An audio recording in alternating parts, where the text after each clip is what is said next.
আসসালামু আলাইকুম, সবাইকে সামিউল সায়েন্স একাডেমির পক্ষ থেকে আন্তরিক শুভেচ্ছা অভিনন্দন। আশা করি সবাই ভালো আছো, আমিও ভালো আছি।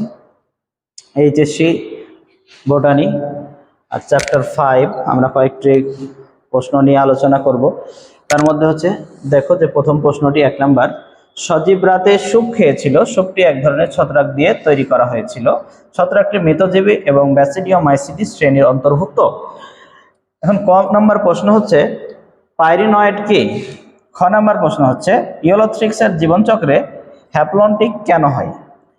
গ নাম্বার সজীবের সুপে ব্যবহৃত জীবটির গঠন সম্পর্কে আলোচনা করো। উদ্দীপকে ইঙ্গিতকৃত শ্রেণীর অন্যান্য জীবগুলো আমাদের জন্য ক্ষতিকর হতে পারে, বিশ্লেষণ করো। তাহলে এই 4টি প্রশ্নের উত্তর আমরা কিভাবে দিতে পারি সেটি আমরা একটু দেখি।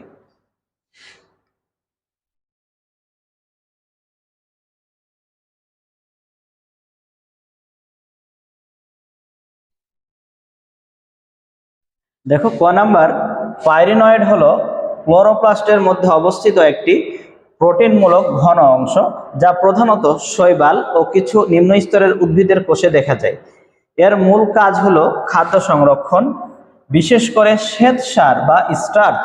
তাহলে শ্বেতসার বা স্টার্চ সংশ্লেষণ এবং সঞ্চয় করা। তাহলে এটাই হচ্ছে পাইরিনয়েড এর কাজ। আচ্ছা, খ নাম্বার, ইওলোথ্রিক্স একটি শৈবাল যার জীবনচক্র হ্যাপ্লন্টিক ধরনের। এই হ্যাপ্লন্টিক ধরনের এর জীবনের অধিকাংশ সময় ভেজিটেটিভ স্টেজ হ্যাপ্লয়েড এন দশায় থাকে। তাহলে এই এন এবং 2n কি? তাহলে এন যখন হয় সেটাকে আমরা বলে থাকি হ্যাপ্লয়েড দশা, এবং 2n সেটাকে আমরা বলে থাকি ডিপ্লয়েড দশা।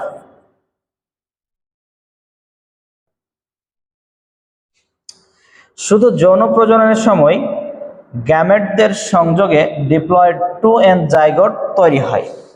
এই জাইগোট পরবর্তী মিওসিস বিভাজনের মাধ্যমে হ্যাপ্লয়েড স্পট তৈরি করে। এই কারণে ইওলোথ্রিক্সের জীবনচক্র হ্যাপ্লন্টিক, কারণ ডিপ্লয়েড দশা কেবলমাত্র জাইগোট পর্যন্ত সীমিত থাকে।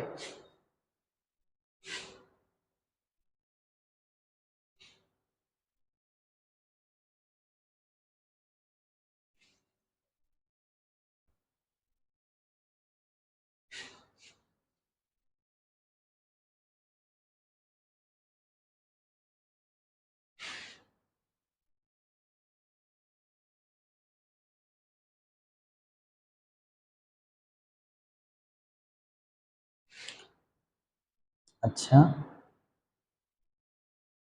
দেখো আমাদের গ নাম্বার প্রশ্নটা কি ছিল?